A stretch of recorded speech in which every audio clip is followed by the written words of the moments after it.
At Starbound, we like to tell stories the human way, not with artificial slop or AI voices. What's HFY without humanity? So, subscribe if you want to keep it that way. My name is Dan, and let's begin.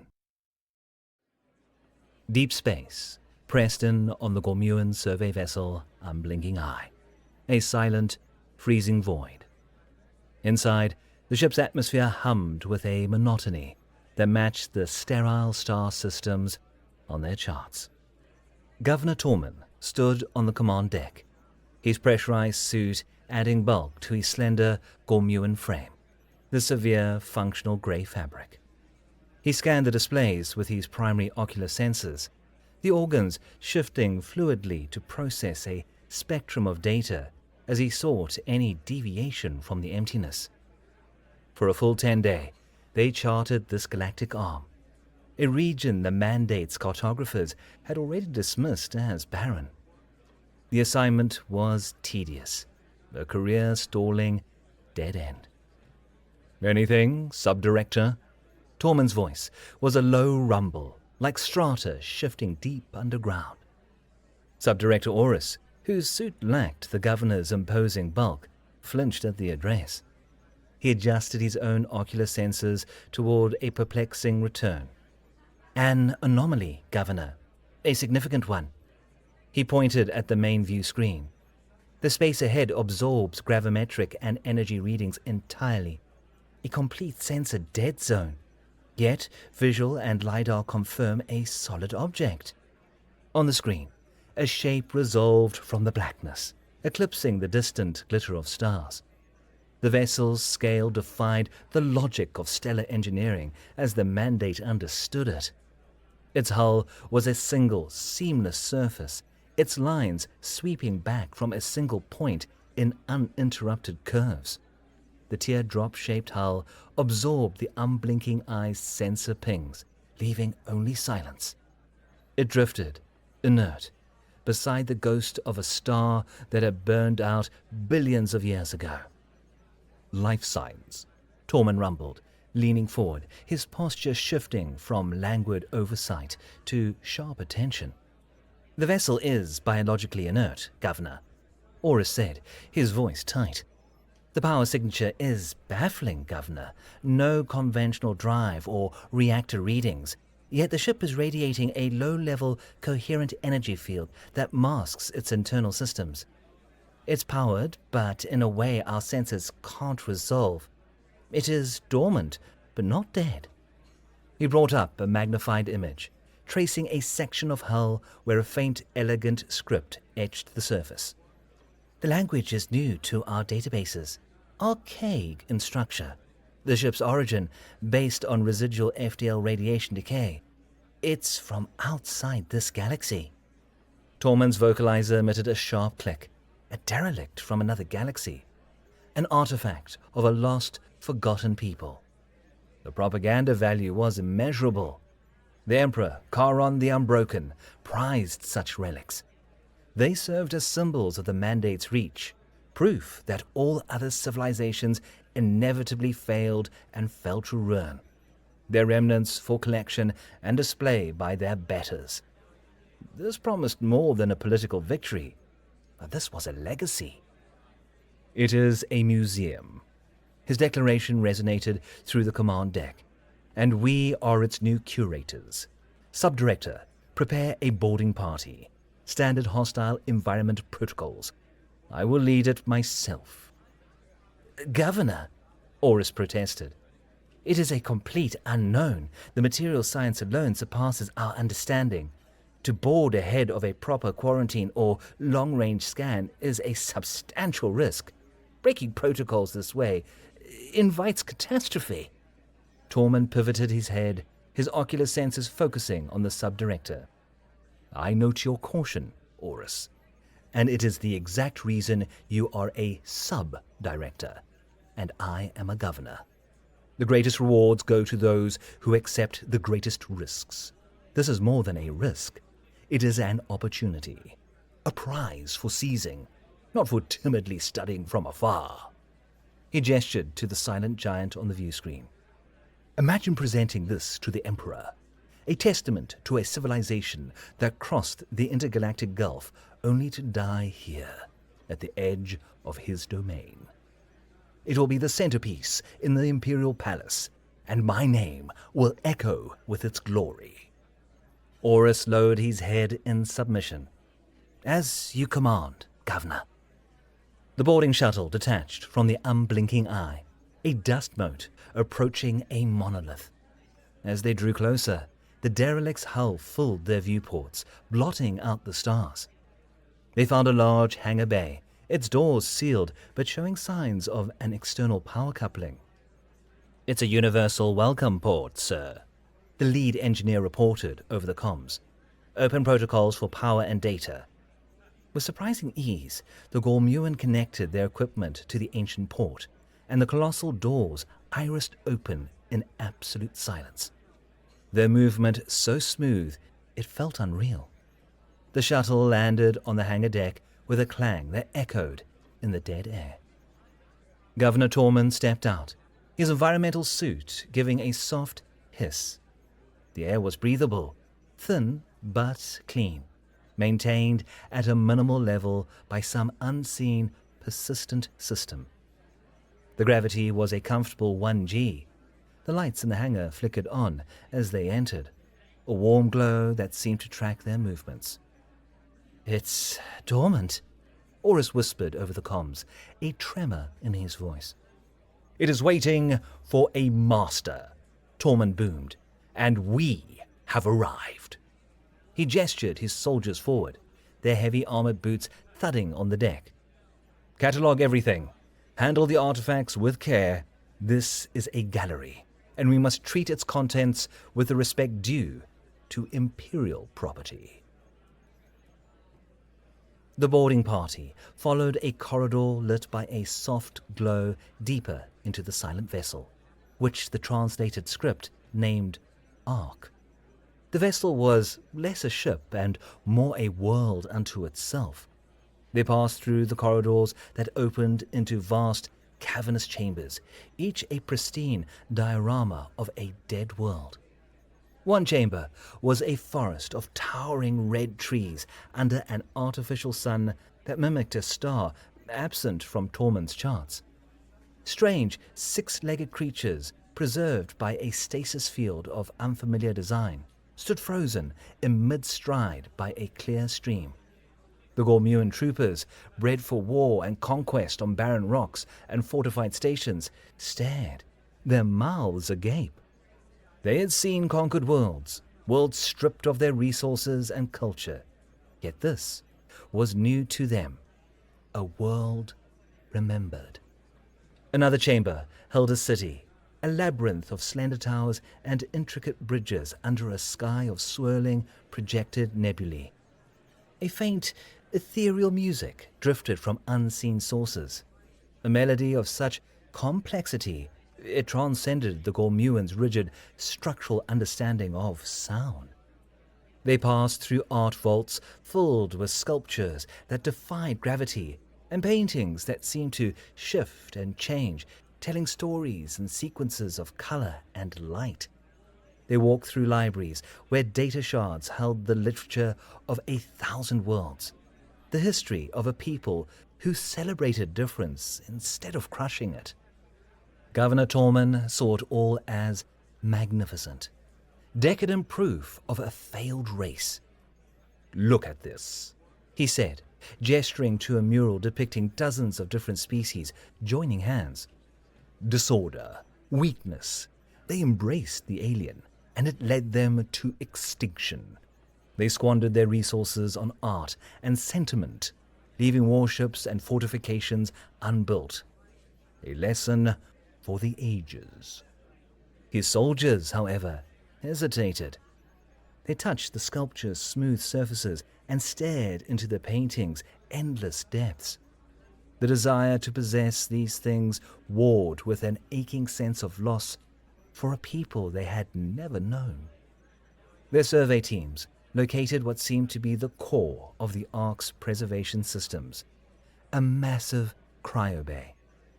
Thousands of pods stood arranged in concentric circles, each glowing with a faint blue light. Scanners confirmed that the occupants were in a state of perfect stasis.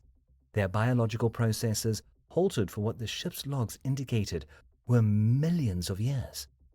One section stood apart, labeled with a simple, stark title that the linguistics computer struggled with before offering a translation. Continuity Crew, it read.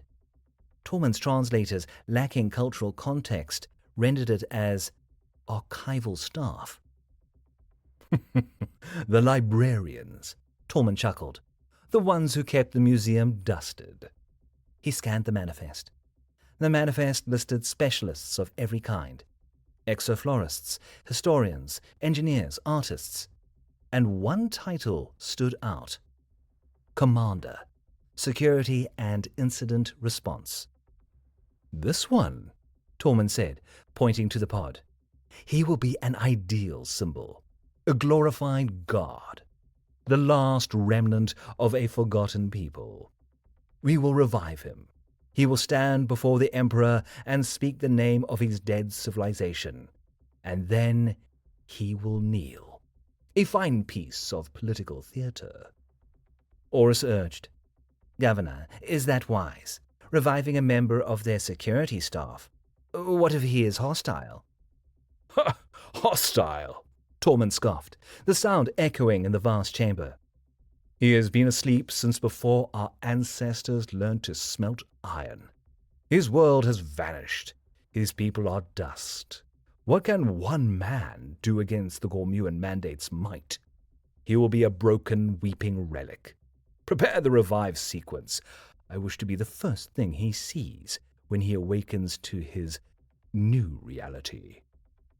The Gormuan technicians, following their governor's orders, connected their equipment to the cryopod. They bypassed the standard security protocols with a rapid sequence of override commands, forcing the system to initiate the thaw. Alarms, perceptible only to the Ark's dormant networks, rippled through its systems.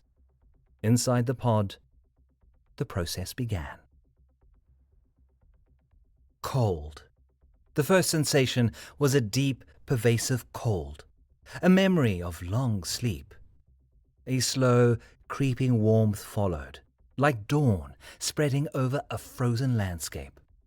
Aiden Rao's consciousness returned in fragments. A name, a purpose, a duty. Commander Aiden Rao, Ark Security, mission, continuity. His eyelids felt heavy, sealed shut.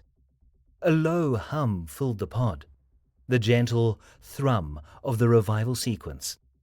The process was premature. The mission clock should have run for another 1,000 millennia. A pinprick of nutrient solution flushed through his veins, and stimulants took its place.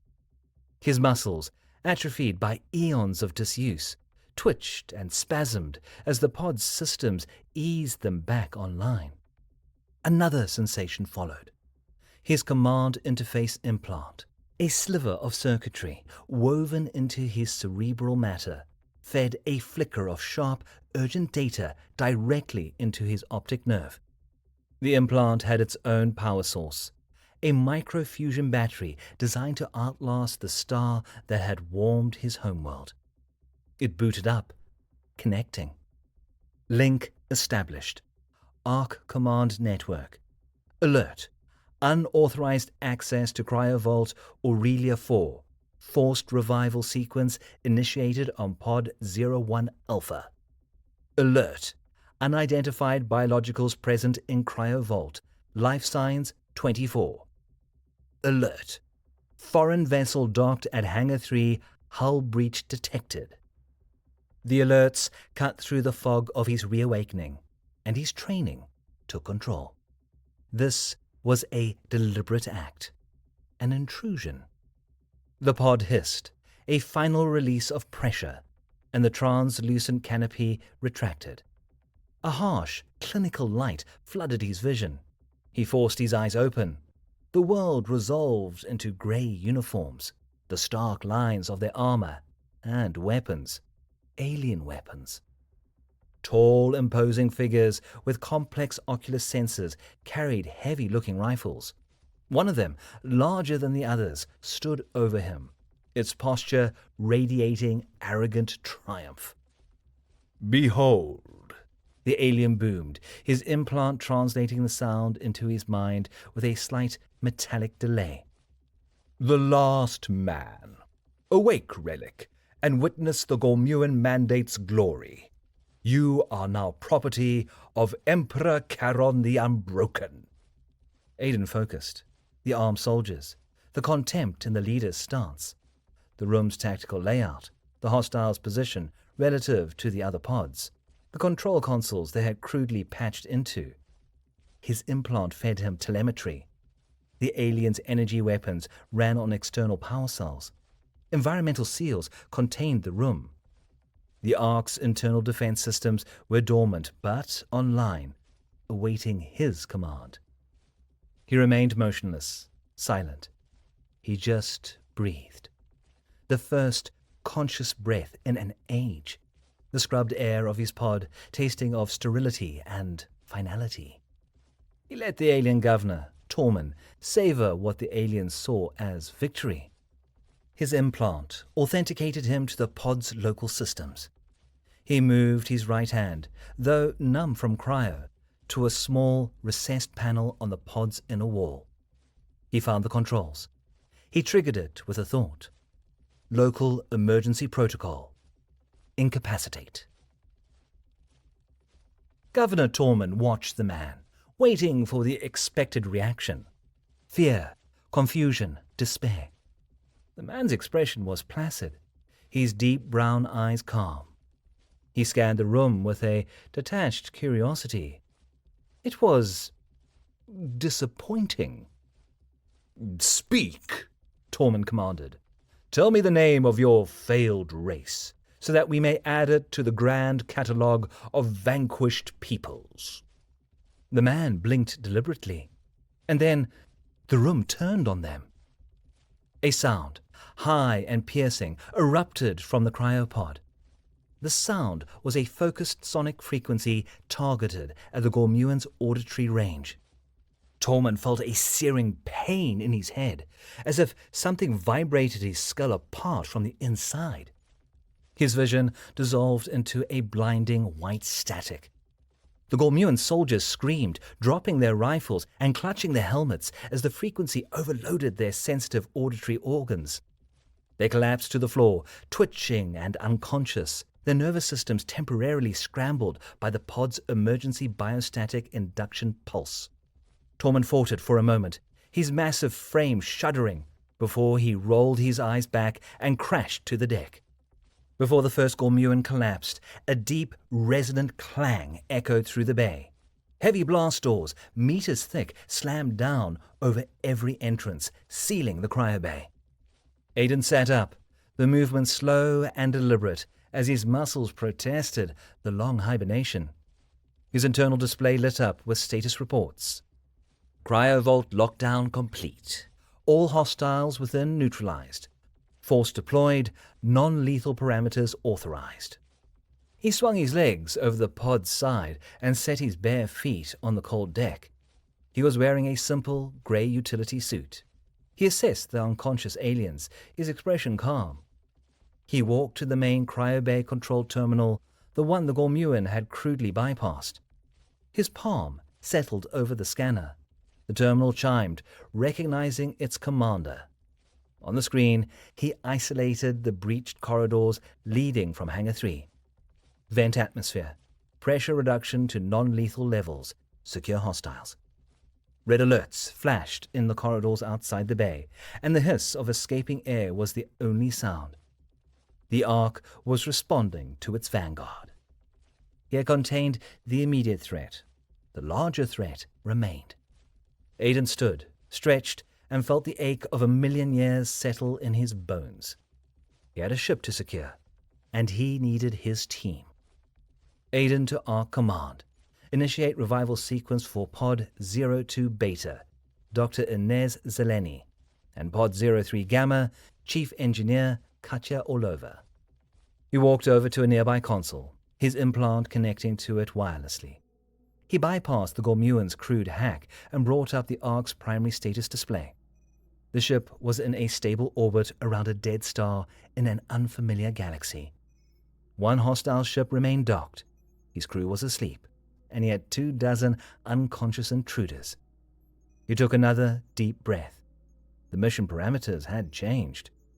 Continuity was now an active mission. Dr. Inez Zeleny awoke to the scent of lilacs and the memory of a lecture on pre-contact Terran poetry. Her revival sequence had a gentle calibration, ensuring a slow, soft return to the world. As her consciousness solidified, Aiden's presence in her mind was a familiar, reassuring warmth through her own implant. "It is. We have a situation. Wake up, but wake up now." She opened her eyes. Aiden was standing by her pod, his composure steady. She also saw 24 unconscious, heavily armed aliens littering the cryo bay floor. "Aiden," she said, her voice a little rough. "Did we oversleep?" "By a few million years," he replied, offering her a hand. "And we appeared to have picked up some local fauna." Inez sat up, pulling on the boots stowed in her pod. She was the Ark's chief cultural officer, its historian. She drew parallels. The aliens' grey, functional uniforms, the brutalist design of their rifles. The design suggested authoritarianism, a culture that valued order over inspiration. "Are they alive?" she asked, looking at the massive form of Governor Torman. "They are," Aiden confirmed. "Incapacitated. I've sealed the bay and vented the access corridors. The threat is contained." Just then, a third pod hissed open with a curse. "Son of a void-sucking black hole! What is that alarm?" Chief Engineer Katja Kai Orlova sat bolt upright, her expression furious. "My diagnostic implant is screaming about an unauthorized atmosphere vent and a forced cryo protocol override. Did a star go supernova in our faces?" Kai landed on the floor before the pod's canopy had fully retracted. Her movements were sharp, with restless energy. She scanned the room, taking in the unconscious aliens, the sealed blast doors, the jury-rigged console. She let out a low whistle. "Phew, well," she said, running a hand through her short, tousled black hair. "This is suboptimal." Aiden smiled briefly, almost imperceptibly. "That's a word for it. Kai, I need a full ship diagnostic. Inez, I need to know who these people are." He led them from the cryo bay, the blast doors sliding open before them and sealing again behind them. They walked through the silent corridors to the Ark's command center, a circular chamber whose walls were a single, seamless view screen, currently showing the dead star and the docked Gormuan vessel. "The unblinking eye," Inez murmured, reading the data scrolling on a secondary screen. "Belonging to something called the Gormuan Mandate, led by a Gormuan named Emperor Charon the Unbroken." The words sent a chill through her. The public records accessed from the boarding party's ship are, bleak. A history of conquest, assimilation, and cultural erasure, all in the name of order. "Sounds like a fun bunch," Kai muttered, working a console to bring the Ark's systems fully online. The command center hummed to life around them, lights brightening, data streams flowing. "Okay, the good news is the Ark is fundamentally sound. Life support, gravity, and structural integrity are all stable. The bad news is, well, there's a long list of problems." She pointed to the Ark's schematic. "Their boarding action caused damage. When they forced the hangar doors, they created a plasma flowback in the primary FTL charging conduits. The drive itself is fine, but the conduits are slag. We have no power to the jump drive. Sublight engines are operational, so we can move around the system, but that confines us to it." She gestured to another display. "Worse, the jolt damaged the biolithic focusing lens for the Heimdall beacon. That's our one shot. A punch a hole back in the Milky Way emergency beacon. It's fractured. I can try to regrow a new one, but that's a decade-long project. Best case. We're alone, adrift, and without a way home. So, we are an island, Aiden said. He looked at the star chart Inez had pulled from the Gormuan ship. It showed the Mandate's vast territory, a swathe of this galaxy under its direct control. But it also showed something else. Dozens of smaller systems on the periphery, labeled as pacified or compliant. Not an island, Inez murmured as she traced the lines of Imperial control. A lifeboat. She zoomed in on a system. The Evissians. According to the Gormuan records, they were a species of avian artists and poets. The Mandate conquered them 2 centuries ago, banned their artistic expression, and turned their garden world into a strip mine. But the records show persistent, low-level resistance. The Mandate silenced them, but they remain unbroken. She looked at Aiden. The Ark's character, the first principle of our mission, is to extend a hand of friendship and aid, to share our knowledge, our culture, our hope. Our mission was to be a bridge between galaxies. They need to lower their guns before we can shake hands, Kai countered, leaning back in her chair. They boarded us. They were going to make our commander a show pony for their emperor. Friendship is off the table. Survival is on it. Aiden listened, staring at the star map. There was the Mandate, a monolithic block of power. And there, the silenced worlds, embers of defiance waiting for a wind. And here, their own solution, a single damaged ship, a crew of 3, and the entire collected knowledge and culture of a galaxy stored in their archives. Kai was right. Survival was paramount. But Inez was right too. Their duty was to uphold the principles their mission represented. Hiding was futile.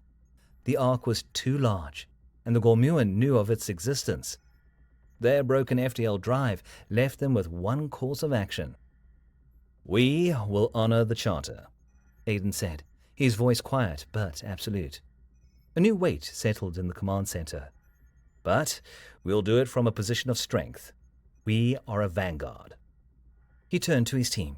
Inez, find me a spark, something in the archives that can ignite one of these embers. A story, a song, a piece of forgotten history that will remind a conquered people of who they were. He then looked at Kai. And you, give them the teeth to fight for it. Analyze the prisoner's equipment. Find a weakness, something simple, a tool they can build. Their role had changed, from curators of a museum to architects of a rebellion.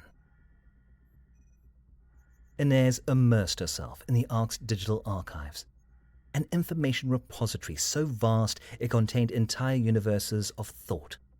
She sifted through the captured Gormuan databanks, cross-referenced their sterile reports with the Ark's own cultural repository. She was searching for a key, a single piece of art that could incite a revolution. She found it in a fragmented data packet the Ark's deep-range sensors had intercepted years ago. A faint, desperate broadcast. The packet contained an Evissian epic poem, the Song of the Unbroken Wing. The poem told of a mythical hero who flew into a storm that blotted out the sun, to find a single ray of light within. A tale of noble defiance, of endurance against staggering odds. The Gormuan had tried to erase it, destroying every written copy, but the memory endured. "This is it," she said, her voice reverent as she played a translated excerpt for Aiden and Kai. The beautiful words resonated with defiant hope.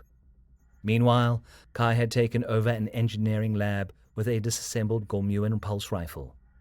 She worked with a driven focus, muttering insults at the weapons designers. Archaic energy cycling, sloppy power regulation. Their understanding of capacitors is remedial at best. After several hours, she emerged holding a simple device no bigger than her thumb. The device was a mess of wires and a repurposed capacitor from a climate control unit. "Here's your teeth," she announced, dropping it on the command center's main console. Gormuan rifles all use the same standardized power cell. This little beauty, when attached to the cell's external casing, creates a feedback loop. It overloads the cell and turns it into a small shaped charge. It'll take out the rifle, the soldier holding it, and anyone standing too close. Best part?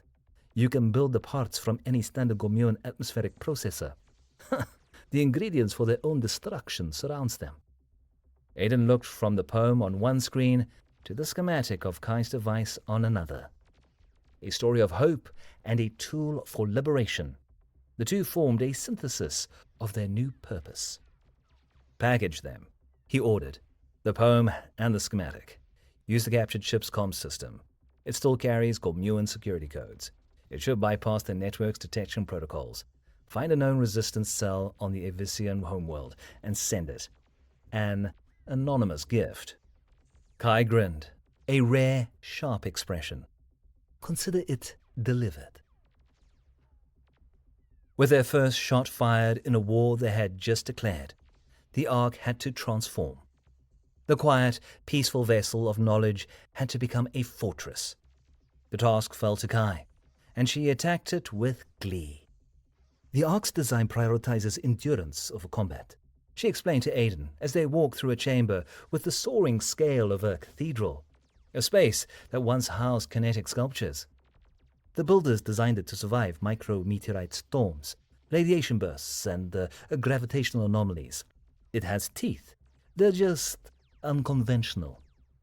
She pointed to the massive silver spheres that had once drifted through the chamber in a slow, hypnotic dance. These are kinetic art pieces. They're also 100-ton hunks of refined asteroid iron, held aloft by focused gravity projectors. With a few software modifications, they become 100-ton kinetic kill vehicles I can launch from the cargo base. Her grandest project, however, centered on the Ark's main terraforming array. The array was a massive laser designed to gradually warm the atmosphere of a frozen world or etch river valleys onto a barren moon over the course of decades. The laser was a tool of creation, of life. Kai was repurposing it into a weapon. The problem is the power draw, she said, standing on a gantry overlooking the colossal focusing lens. To get a coherent beam powerful enough to be a weapon, I have to divert energy from half the ship. Life support in the peripheral biodomes, the library's archival systems, even the galley's food synthesizers. We're going to be living on cold-pressed nutrient blocks and in the dark for a while every time we fire this thing. While Kai armed the ship, Aiden oversaw the transformation of its automated systems. Aiden fitted the maintenance drones, small, spider-like machines designed for repairs, with plasma cutters and welding torches, becoming a crude internal defense force. He reconfigured asteroid mining chargers, designed for cracking open planetoids for resources, into defensive mines, ready for deployment in the space around the Ark. The ship was waking up, groaning under the strain of its new purpose. The lights flickered in the corridors. The engine's hum changed its pitch. The Ark's nature was shifting from a peaceful archive to a hardened bastion. Aiden found Inez in the redwood biodome, the place she called her sanctuary. The cool air smelled of damp earth and pine. The artificial sun cast long, soft shadows through the titanic trees, which they had grown from the seeds of giants from their homeworld. She was sitting on a fallen log, her head in her hands. I keep thinking about them, she said, without looking up. The Gormuan on our ship, Governor Torman. I've been studying their physiology, their culture. They're soldiers and true believers. They genuinely think they're bringing order to a chaotic galaxy. Aiden sat beside her. The silence stretched between them, comfortable and familiar. They had served together for decades before the long sleep. They understood each other without needing to speak. War is always a brutal affair, Inez, he said. But look up. Look at these trees. They were saplings when we left home. We brought them here, across the intergalactic dark, because we believed that what they represent, life, endurance, beauty, was worth preserving, worth sharing. He gestured to the glass dome above them, to the dead star hanging in the blackness. The mandate would burn this forest for fuel. They would strip this ship for metal and call it progress. They see beauty as a weakness, and history as a list of things they have conquered. We fight to protect this, to protect the idea that a forest is more than just wood, and a poem is more than just words. Inez looked up at him, her eyes filled with a sad resolve. When I sent that poem to the Abyssinians, I also sent them Kai schematics. I armed them. I, a historian, a pacifist, gave them a weapon. How many will die because of what I did? How many more would have died had you remained passive? Aiden counted. You gave them a choice, a voice. That is the character's call. The rest is just self-defense. He stood up and looked out at the silent, artificial forest. This is our home now, and we will defend it. We will fight for the memory of our home, and for the possibility of a new one for others. On Avicea, a world cloaked in perpetual industrial haze, a fledgling resistance fighter named Sari clutched a small, crudely assembled device. Her feathers, once a vibrant blue, were dull and matted with grime. For generations, her people had endured. They had worked in the Gormuan mines, obeyed the Gormuan laws, and whispered their forbidden songs in the darkness. The data packet had arrived like an anonymous gift from the stars. It contained a schematic, simple enough for them to build with parts scrounged from their oppressors' own machines. And it contained something more powerful, the Song of the Unbroken Wing, a poem they had lost to dust, a story that was the soul of their people. They had built a dozen of Kai's devices, and tonight they would use them. Sari crept through the shadows of the main garrison, her chest tight with anticipation. She slapped the device onto the power cell of a parked troop transport. A moment later, a series of muffled blasts echoed across the compound as her device and a dozen others planted by her cell detonated. The explosions tore into the troop transports and munition depots, crippling the garrison. It was the first blow, a signal that ignited a chain reaction of similar strikes in cities across the planet over the next several hours. As the Gormuan garrison erupted in confusion, the song began. It started with a single, clear voice from a public address system Sari's cell had hijacked. Another voice joined in, and another. Soon, from every corner of the smog-choked cities, the Abyssinians sang. They poured from the mines and the factories, raising their voices in a chorus of rebellion that had been silent for 200 years. The sound of their rediscovered hope was more powerful than any explosion. The mandate's control had fractured. The spark had caught. A world was in revolt. Emperor Charon the Unbroken, ruler of innumerable worlds, was in the middle of his decennial address of imperial order when the galaxy changed. Battles fought before his subjects' civilizations arose had scarred his Gormuan exoskeleton plating. He was speaking of the glorious order the mandate had brought, of the necessary purges and the stability of his reign. There are those who would sow chaos, he was booming, his image broadcast across every system in his empire. Who would cling to the failed traditions of the past, to the foolishness they call culture. His image flickered, and a new one replaced it. The face that appeared was calm, human, and utterly unknown. Commander Aiden Rao looked out from the Ark's bridge, his expression calm. Behind him, the Ark's star-filled command center vista was visible. "This is Commander Aiden Rao from the Terran compact vessel Ark," he said, in a measured, clear voice, the Ark's superior systems instantly translating it into a myriad of languages. "We are an embassy from the Milky Way galaxy. We have arrived in this sector to find the Gormuan mandate engaged in acts of cultural genocide, slavery, and tyranny. Across the Mandate, work stopped, beings stared at their screens. The Mandate's claim to order is a lie. Aiden continued. It is the order of the cage, the silence of the grave. To the people of the Mandate, we offer another path. The Ark is now a sovereign embassy. We offer aid, asylum, and support to any and all who seek freedom from tyranny. We stand with you. The broadcast cut out, and Emperor Charon's enraged face returned to the screen. The public challenge shattered his composure. Humiliation on a galactic scale had proven his absolute control a myth. The address ended abruptly. In the throne room of his capital, Charon swept a console from its moorings with a single furious blow. This public defiance was an intolerable stain on his perfect system. The Emperor's response was swift and terrible. The Abyssian uprising, fueled by the humans' defiance, was an intolerable wound in his empire. He would cauterize it with fire. He dispatched a punitive fleet. The fleet was powerful, 3 battlecruisers and a dozen destroyers, under the command of one of his most ruthless admirals. The orders were simple and brutal.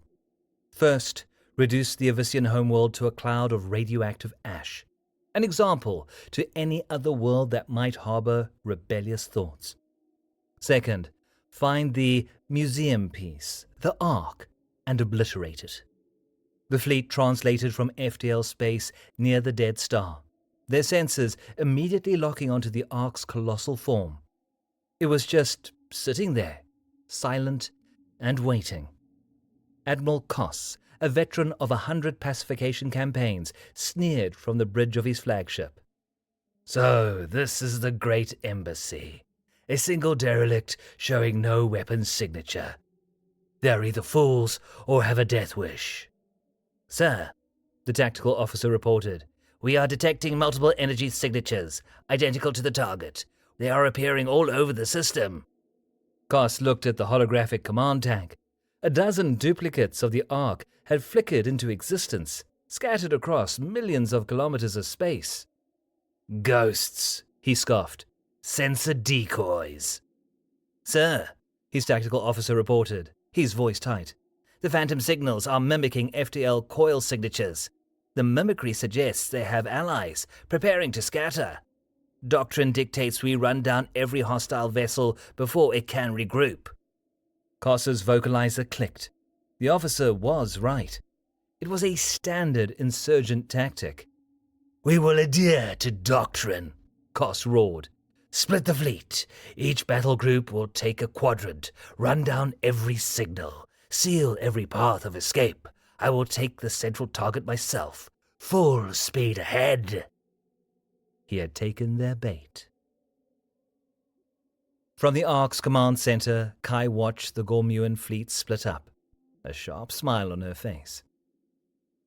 They took the bait. Overconfident, rigid doctrine, zero imagination. It's like they're reading from a textbook on how to fall into an ambush. Her sensor spoofing technology projected more than images. It was mimicking the Ark's residual energy signature, its gravitational displacement, even its faint life support emissions. They were perfect copies, ghosts in the machine designed to lure the fleet into her traps. The destroyer is isolated, Aiden noted, his eyes on the tactical plot. Vectoring towards decoy Gamma 4. That's our target. The Ark remained still, silent and dark, hidden within a dense field of interstellar dust. The cloud and the cacophony of phantom signals masked its real signature. The Gormuan destroyer, the Iron Fist, pushed its engines hard, eager for the glory of a first kill. It rounded a small, barren moon and found only empty space. The phantom signal vanished from its sensors. Commander, we've lost the signal, the Iron Fist's sensor officer reported, confused. It just disappeared. It was a trick, the commander snarled. Report to the Admiral. Tell him the decoys are... The proximity alert cut off his words.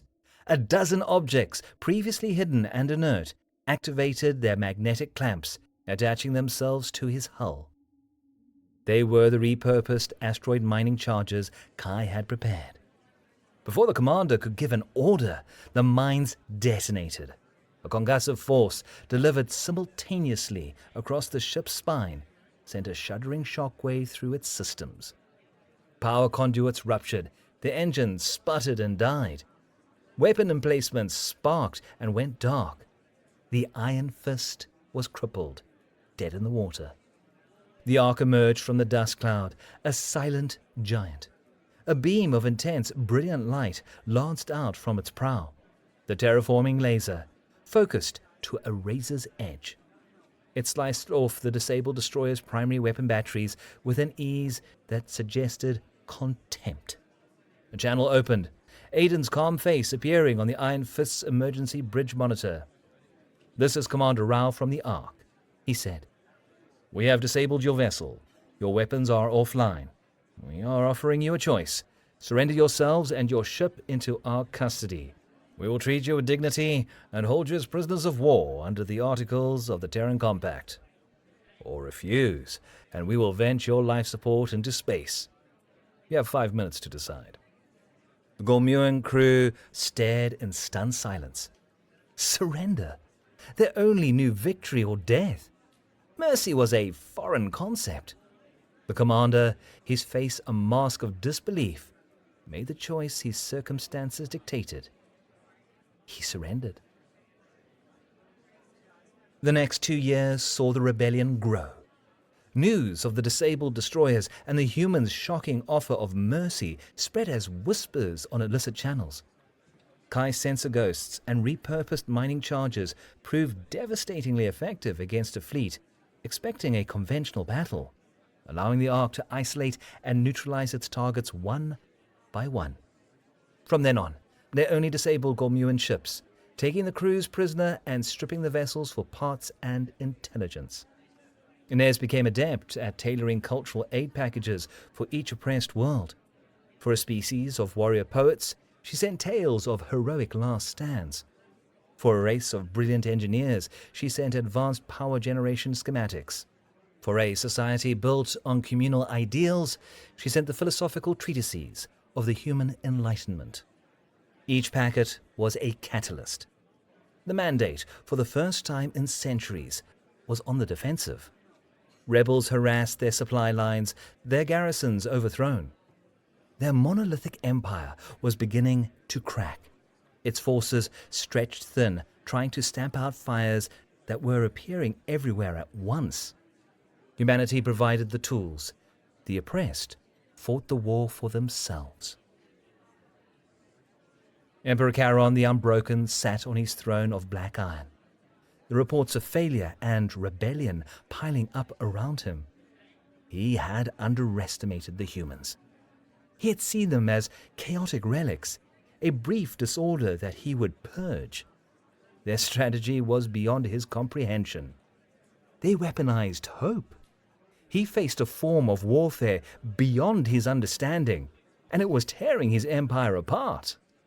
His advisors counseled caution, a consolidation of forces. Charon, his pride wounded and his legacy threatened, refused. He would be remembered as the emperor who held his grip. He would crush this rebellion with a single, overwhelming blow.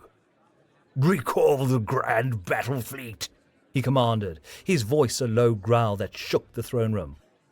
"All of it, from the core worlds, from the border patrols, every sector.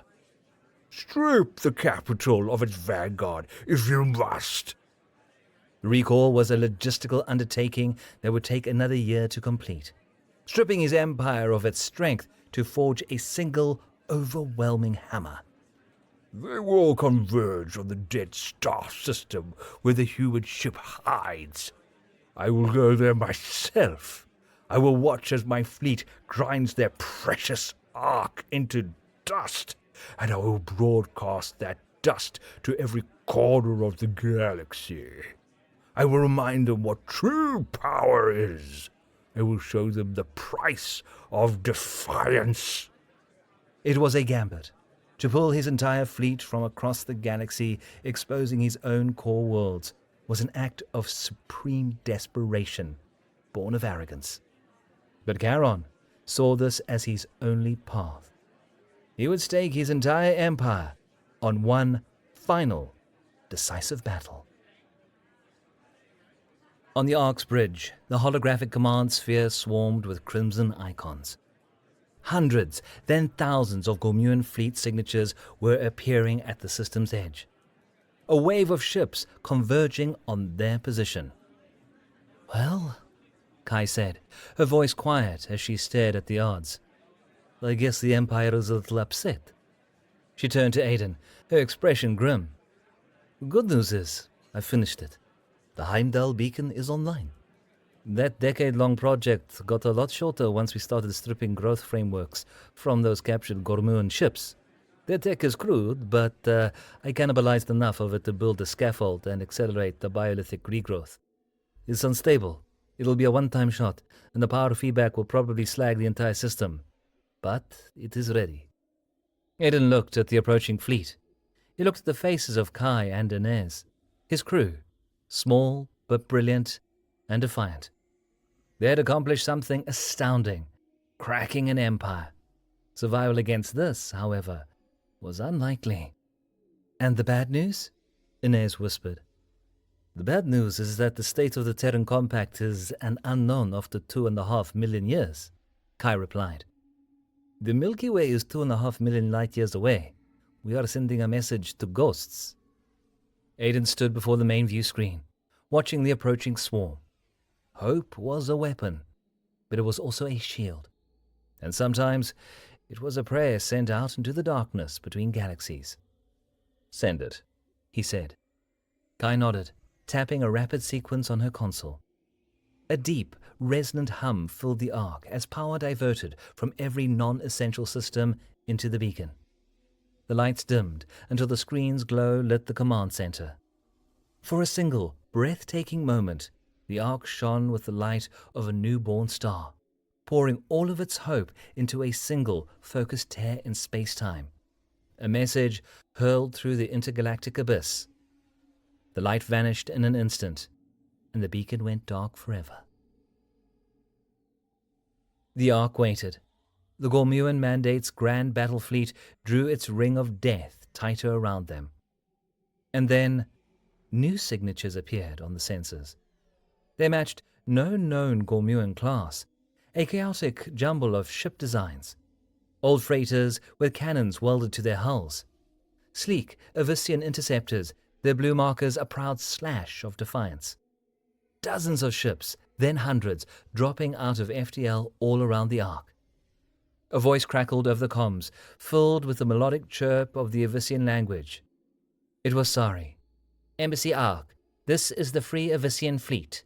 We heard the Emperor was coming to visit. We thought he might like a proper welcome." More ships arrived, the motley fleets of a dozen newly freed worlds answering the call. They came because they chose to, defending the Ark, the symbol of their newfound hope. They formed a protective screen around the human vessel, a small, defiant shield against the coming storm. Tears welled in Inez's eyes.